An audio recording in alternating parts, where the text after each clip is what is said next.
So hi everybody, my name is Maeghan Smulders and I'm from Passwordbox. Oh, and my name is William Blanke. I'm the mobile lead architect at Knock Knock Labs. Oh, clicker, there we go.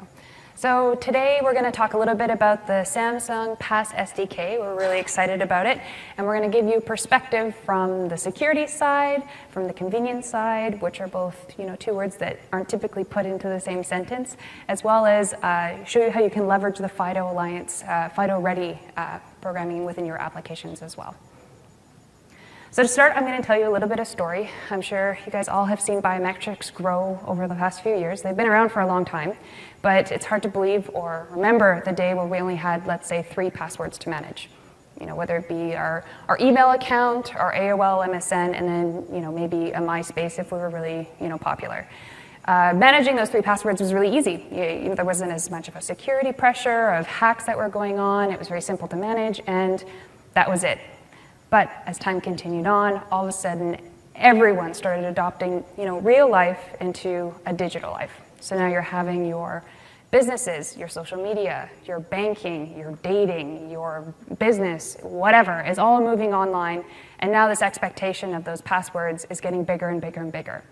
And on top of that, there was a study that said in 2011 to 2012 that password breaches and hacks increased by 300%. And so this whole problem with passwords is now not as easy as it used to be. And then we moved over to having multiple devices. So, you start off with your computer, and then you get your phone, and you get your tablet, and now all of a sudden you've got, let's say, 3 tablets, a phone, and a computer because you keep getting the new generations. You're managing all those passwords on all those devices. Okay, great. It makes the problem even harder to manage. Now moving again one more step, we're going into biometrics. And this was the solution that we said was going to kill the password. But the problem initially with biometrics was it was only stuck on a device. Unless that device had it, you weren't able to utilize the biometrics. But this is a unified problem that Samsung's trying to solve. And so this is what they did with the Pass SDK. So what they've done is they've opened it so that developers like you and me would be able to integrate it and help users and consumers get rid of passwords. So at Passwordbox, simply we're a password manager. We're a vault, we put all the passwords in one spot, and go figure, we require a password for a user to authenticate themselves and log in.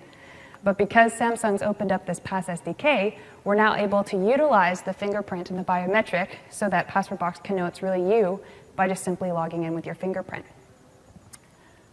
So I'm going to give you just a quick overview of what the Pass SDK looks like and how it can be used, and then I'm going to transition over so we can talk a little bit more in depth about the FIDO and the different layers that we have using the SDK and further from there.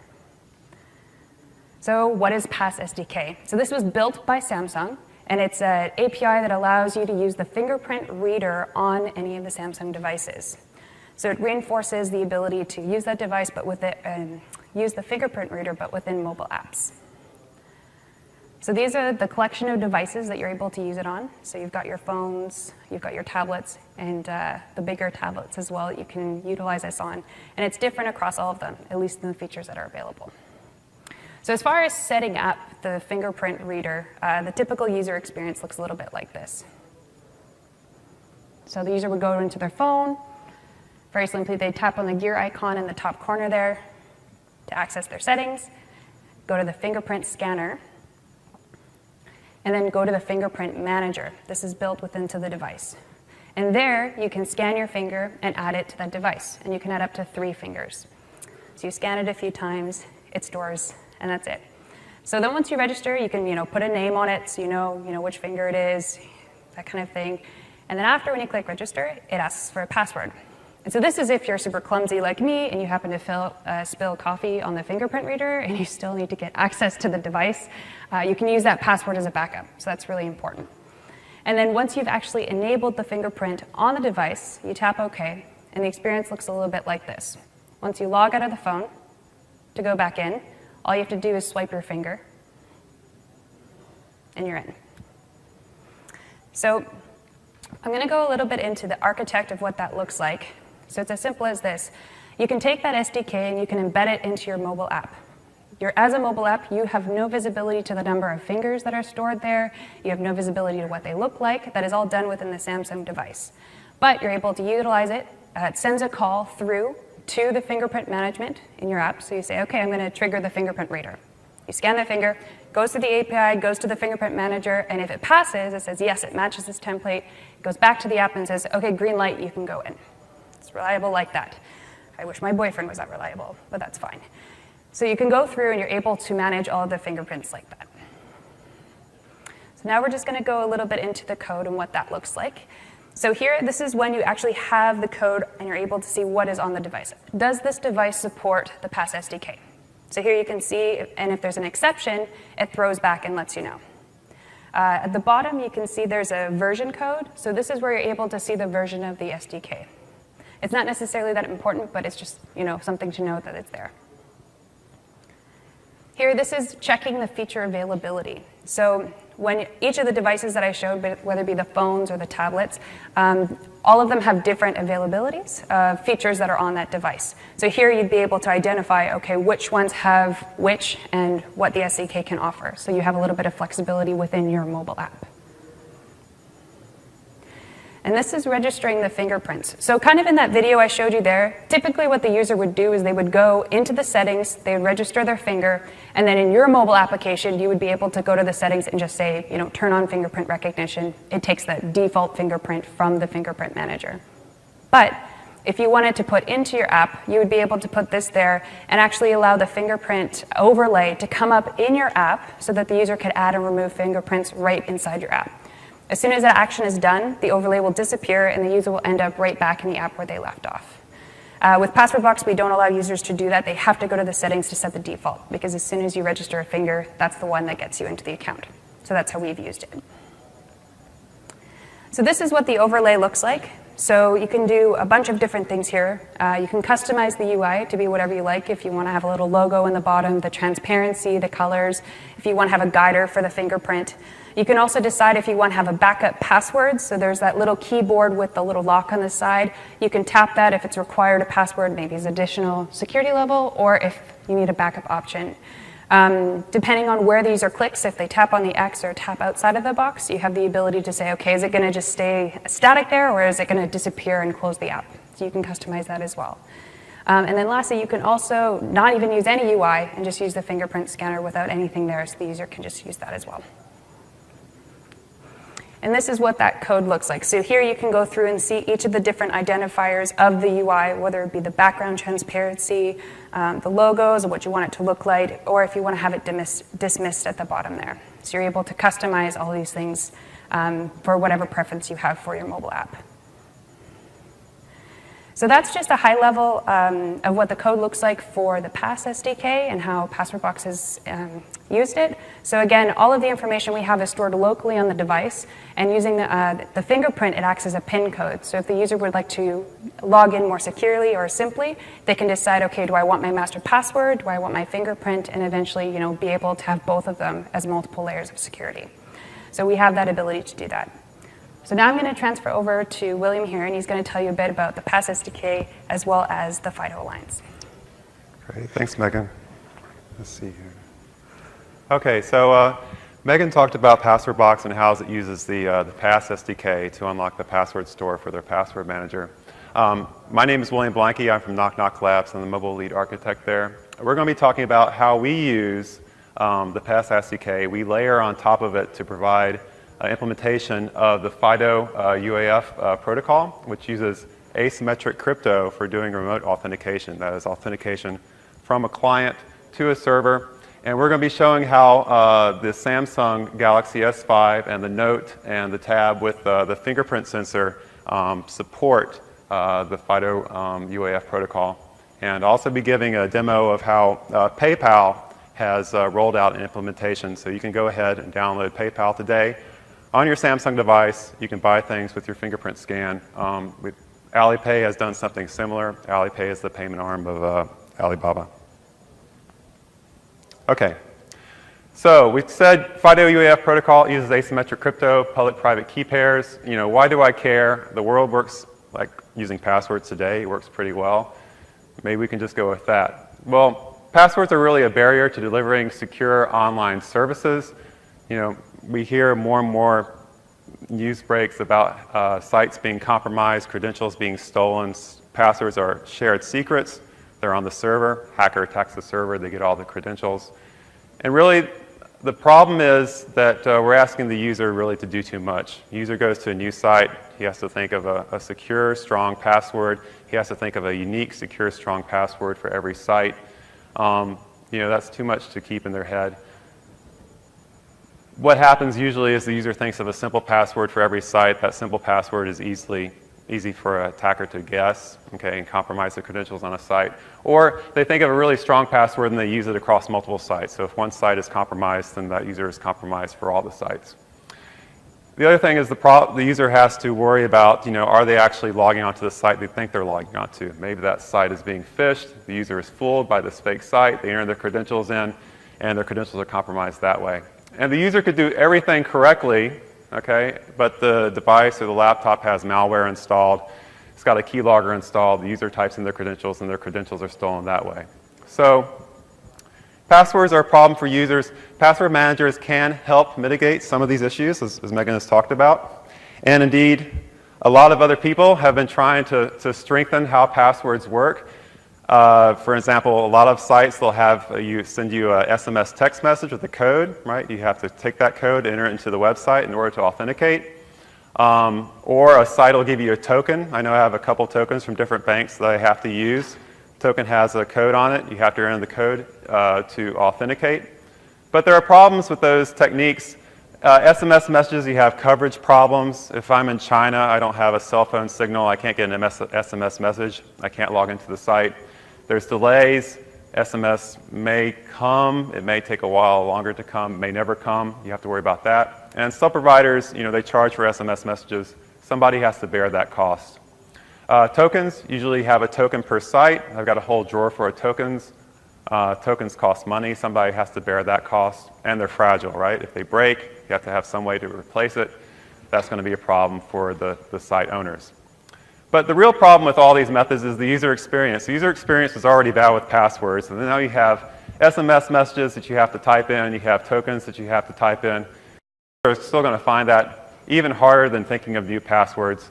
And all these things are still phishable. There's still known attacks for all this stuff today. Recently, there was an article about a guy who had his Instagram account attacked. He had an SMS set up to send to his phone. The attacker actually called his cell phone provider, had his cell phone number forwarded to another phone, and got the code that way. So there's still attacks for all this. We need a new approach for strong, simple authentication.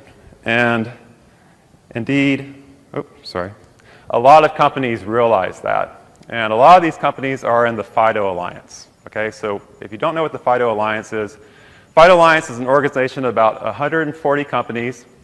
Some of them are shown here. For example, we have Synaptics. They're the company that actually does the fingerprint sensor on the Samsung Galaxy S5.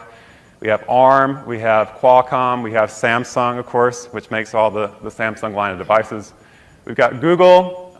We have us, Knock Knock Labs. We're a member. Banks, Bank of America, credit card companies, Visa, Discover, MasterCard, PayPal, Alibaba, e-commerce sites. They all realize there's a problem with these passwords, having these shared secrets on a server, having them compromised, having credentials stolen. And so what they've done is they've created from scratch a protocol that does authentication using asymmetric crypto, using public key cryptography, using private and public keys that pair to establish authentication. And so the goal is to get rid of those problems with passwords, move to something that's better than that, public key crypto. Okay, so let's talk about this protocol that they created, the FIDO UAF protocol. All gotten together, peer-reviewed, vetted this protocol so that everybody can use it.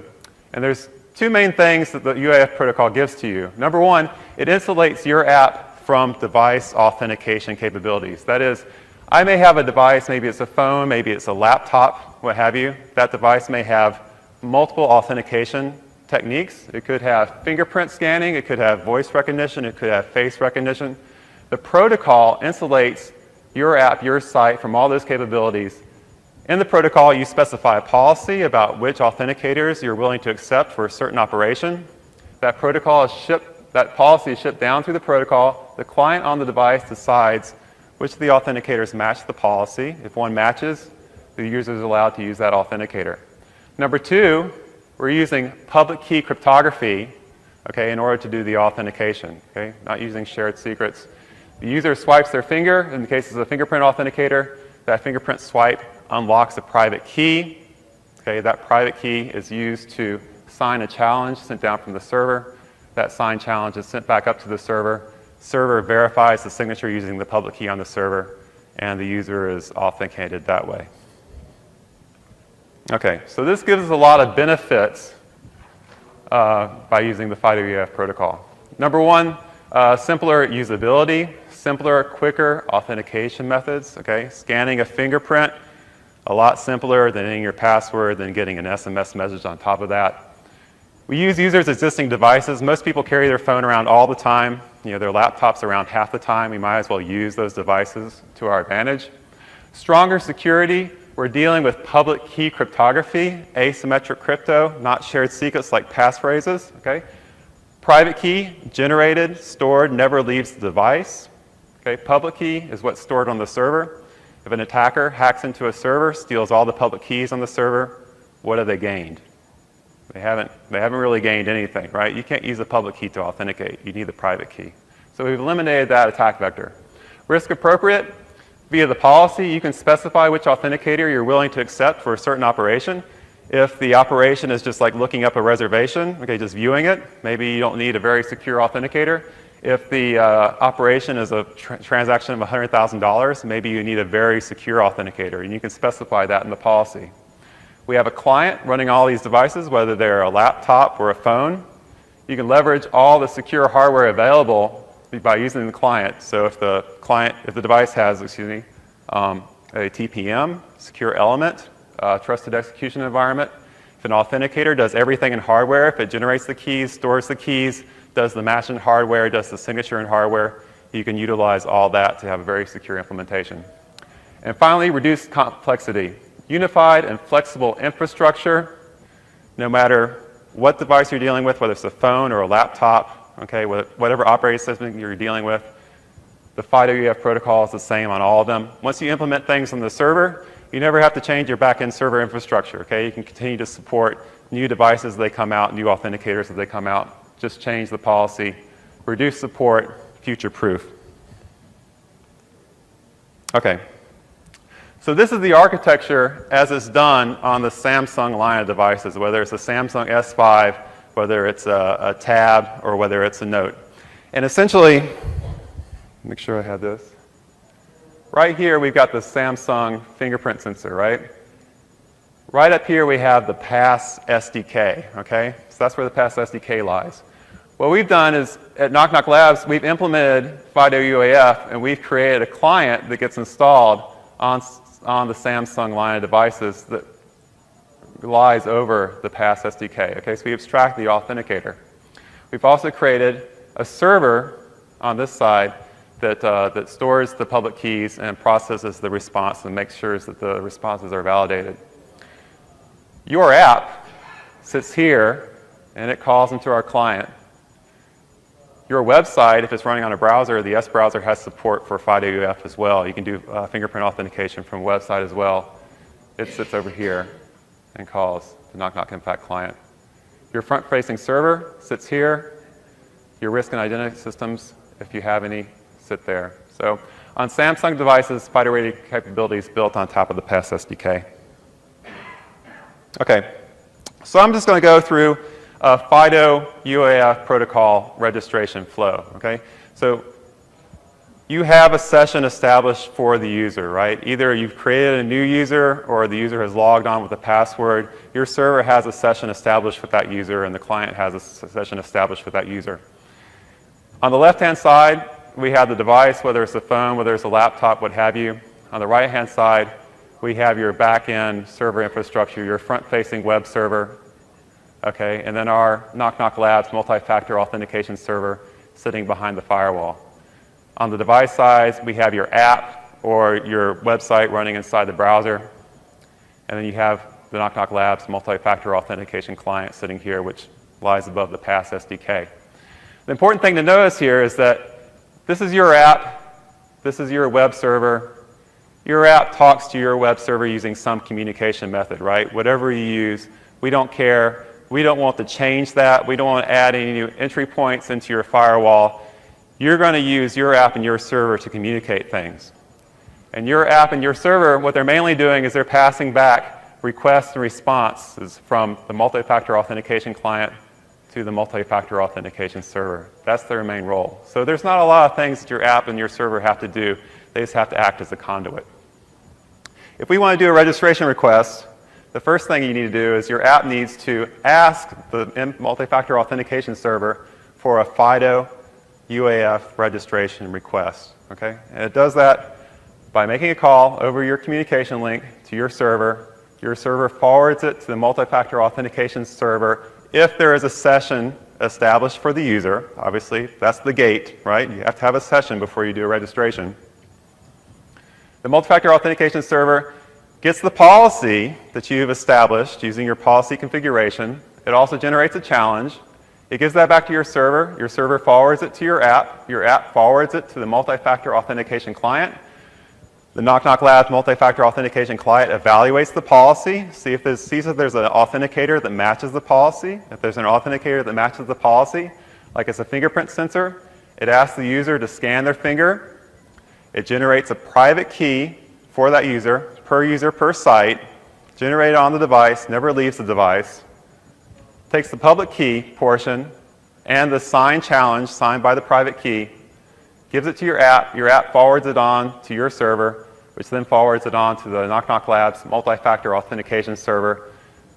Our server validates the response. If the signature is good on the challenge, it takes the public key and stores the public key for that user for later authentication requests.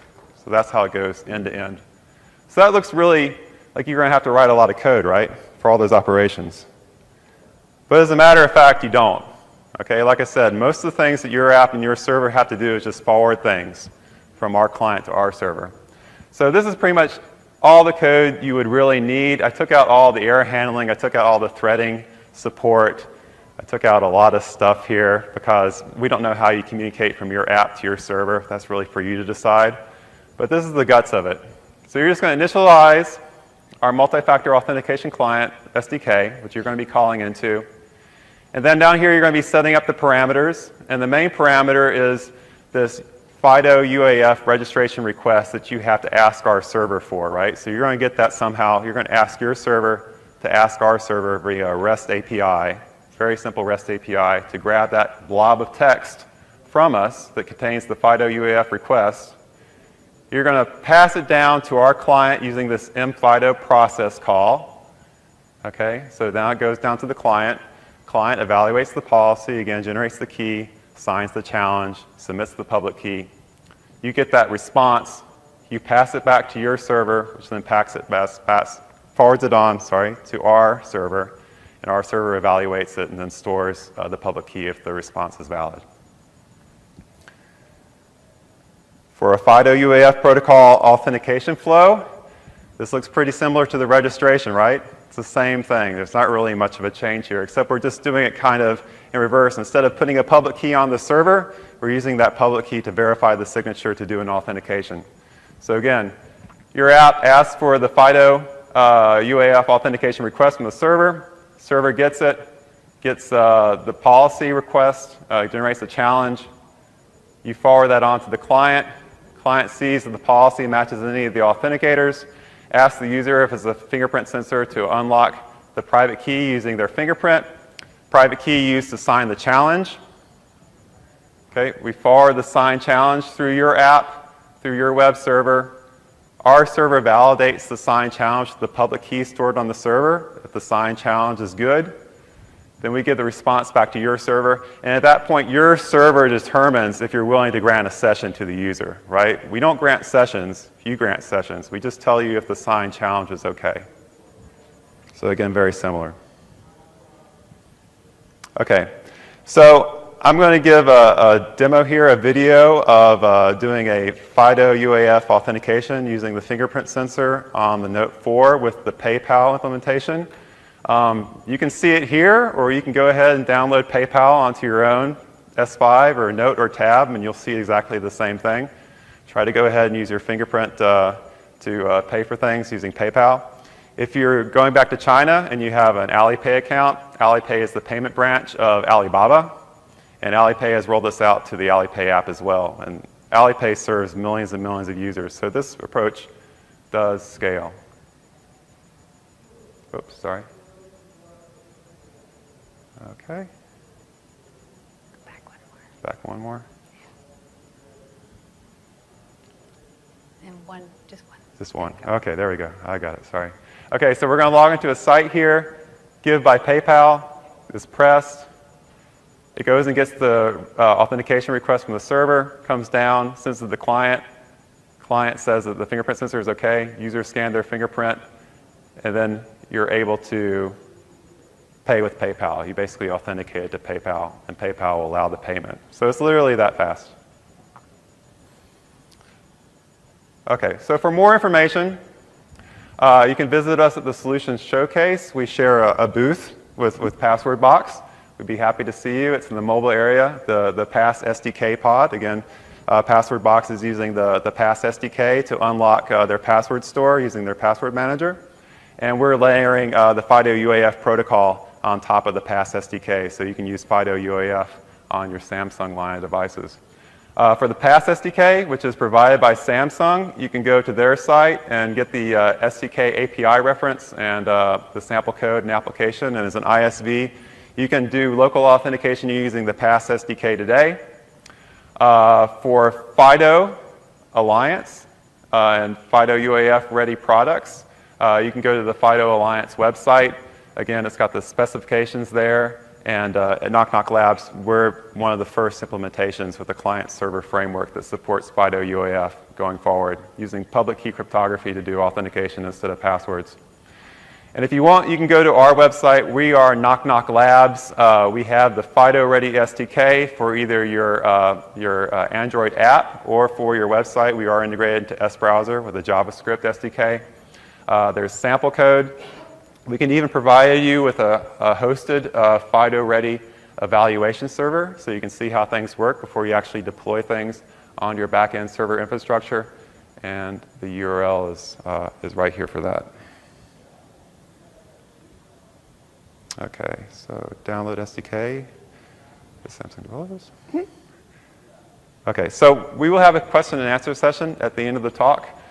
We thank you very much for your time. I have to cover 2 more slides about raffle information before we open up the floor for questions and answers.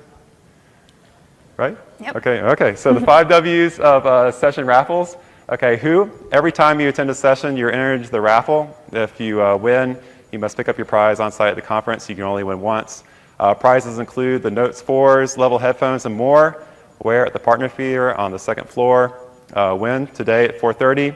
And winners will be notified by email text based on the info provided. And all the prizes need to be picked up by today at 6 p.m. in the partner theater. And finally, don't forget to fill out the session survey. Okay, our session ID is 8464. 2 options. You can either fill it out on the mobile app. Okay, you can go to the session listing, click on the session icon or the survey icon, and submit answers to 6 questions. To fill out a paper copy, a copy will be provided on your chair. I assume it's right there. Fill in the answers to the 6 questions and return the completed form to the room coordinators. And again, thank you for your participation in SDC 2014. We really appreciate it. And I guess we'll go on to Q&A. If anybody wants to ask anything about Password Box, password managers, or the Pass SDK, or the FIDO UAF implementation by Knock Knock Labs, just go ahead and ask, right? Oh. Yes? You mentioned that one use that mechanism also inside the browser with JavaScript. Very quickly, can you elaborate a little bit more on that? Right. So we have support in the S browser that's on the Samsung line of devices. And basically inside the S browser, we've established a JavaScript to Java bridge. So the S browser is actually using that same SDK that you would integrate into your app. Okay, so it has the SDK embedded into it. And then we have this JavaScript to Java bridge, and we actually provide a JavaScript API that you can use in your website that will call down through this bridge and and then call down into our SDK, which will call the multi-factor authentication client to process the FIDO UAF requests that you get from your server. Proprietary to that specific browser. It is with the Samsung devices, yeah, because we've been partnering with Samsung. It's proprietary to the S browser on the Samsung line devices, yeah. But it does, well, that's not completely true. We have the exact same solution on Lenovo laptops. So if you have a Lenovo, you can go and that same website will work on Lenovo laptop because we've implemented there as well. And with any browser who lives in Lenovo? We support Chrome and Firefox and IE, I think. People use fingerprint reader On the Lenovo laptop, yeah. But this is the SDC conference, so we're talking about Samsung devices. Okay. Yes, go ahead.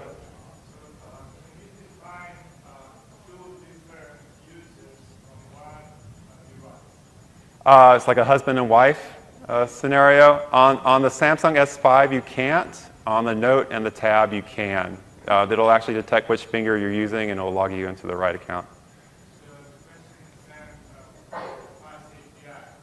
Mm-hmm.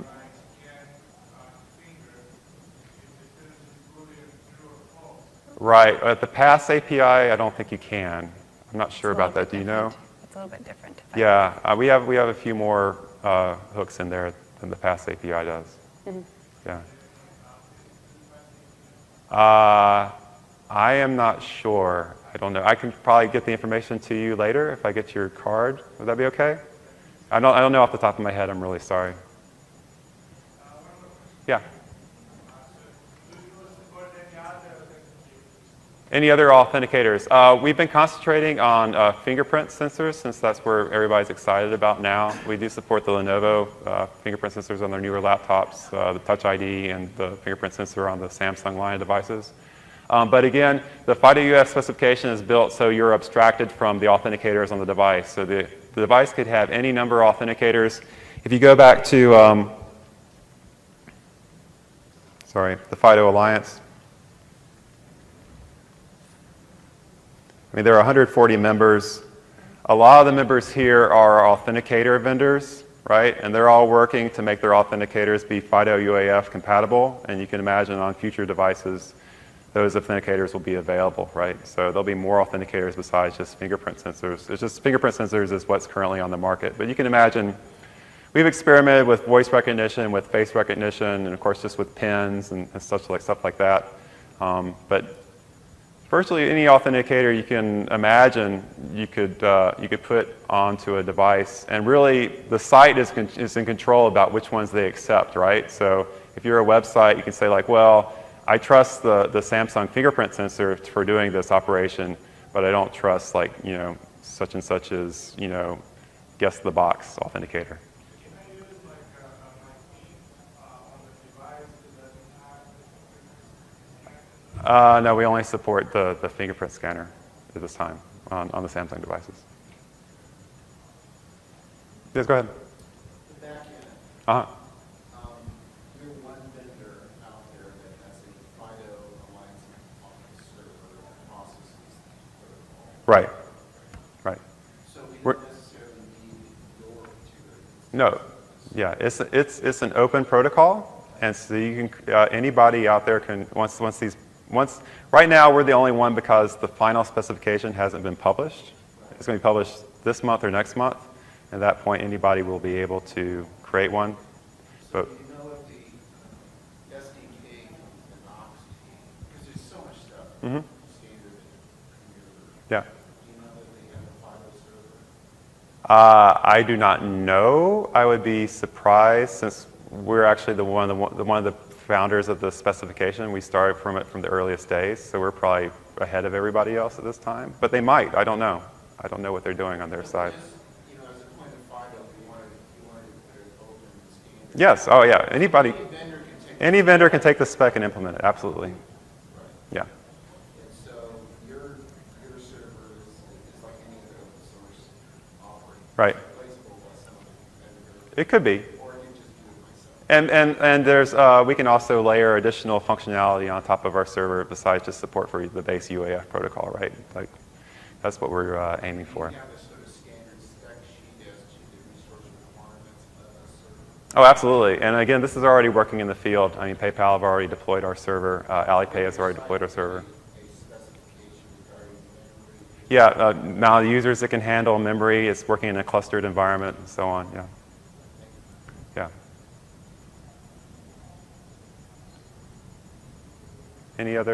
Any questions about Password Box or UAF? Yeah. I'm not sure I completely understood the call flow. Okay. Let's say I'm a banking application, I'm a banking provider, and I want to have my users authenticate this way. Right. So there needs to be a session first. For registration. For registration, right, yeah. So so the idea is that if you deploy our server this way, our multi-factor authentication server this way, where it's behind your server, we're behind the firewall, right? We aren't accessed from the outside. You're really the intermediary. You're the proxy here. You wouldn't grant a registration request unless you had a session established for the user, right? So either the user has been newly created, at that point you have a session, or the user has logged on using some other method, at that point you have a session. Once you get a session, then you can get a registration request, process the registration request, and then associate that public key with that user because you had that session, right? And then when you do an authentication request later, right, there's no session, right? There's no session at that point. You're establishing a session. And so we'll give you, you'll get the request. Okay, this thing doesn't have to check anything, right? Because you're just giving an authentication request. It doesn't care. Actually, you can just go to the REST API and ask it, and it'll give you a request anytime you want. It goes through, and then it's signed by the private key that belongs to your site and only your site. And then it's validated by our server, and we'll give you back the result of the validation. We don't grant a session at that time. Your server decides, am I willing to accept this for a session? And at that point, you grant the session, and you give it back to your app or your website. Okay, I think the key for me was it doesn't need to be a registered user. It could be a session for a new user. This could be a session for a new user. Any way you establish this session. I mean, we're mainly working with people that have existing users that are using passwords. That's typically the method we use. But again, new users wouldn't need that at all. Maybe you have some other way of authenticating a person. Maybe somebody has to go into your office or to your IT guy and be there in person and say, like, hey, I'm here, establish a session for me. Any way you establish a session. Again, we're not in the business of messing with your session infrastructure, right? We just give you the result and you decide how to handle it. But you are generating a digital certificate. Right. Yes. And the minutia that you're sticking inside of that's 509B3 certificate, Mm-hmm. we haven't really implemented that. I do not, it's not an X509 cert. No, it's just a key. It's just a key. Okay, but you use the public key cryptography. Right, yeah. Mm-hmm. There's a certificate. There's a public part of the key and a private part of the key, right? And that's all that's known. And the private key stays on the device, never leaves the device. The public portion of the key is shipped up to the server. Right, but the public key is usually embedded inside of the standard cert. Not in this case, no. Yeah. No, not in this case. No. We don't have a bunch of X5. We don't have a bunch of X5 information associated with the user that we ship up. Actually, the UAF protocol is very privacy-centric. The way it's implemented is we do everything by policy, right? So we specify a policy beforehand. The policy is evaluated by the client on the device. The server never even knows what authenticators the device has, right? If you had like 15 authenticators on your device, the server wouldn't know. The client is what evaluates the policy. So we don't even leak that information up to the server. Yeah. Yeah, and we don't have any identifiers that ID users. We don't have any way that you can track users through the JavaScript SDK. That has all been, privacy is very important, and again, the protocol has been vetted by all these companies, and there's no way any of these companies would allow something like that to leak. Yeah.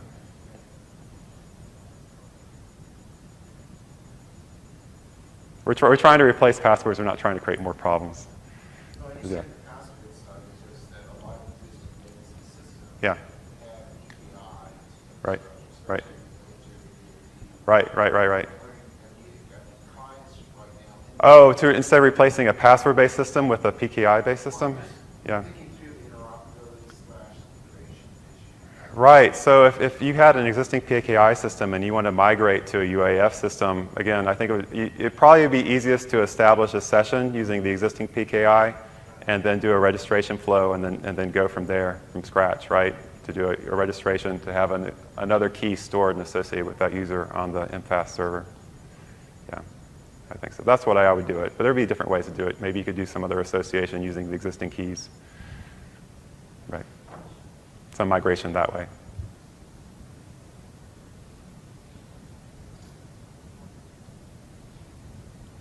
Any other questions? No? Okay. That's it. Yeah, that's it. Thank you for your Unless you time. want us to tell jokes or something, but Yeah. I think we're done. Thank you, guys. Thank you for your time.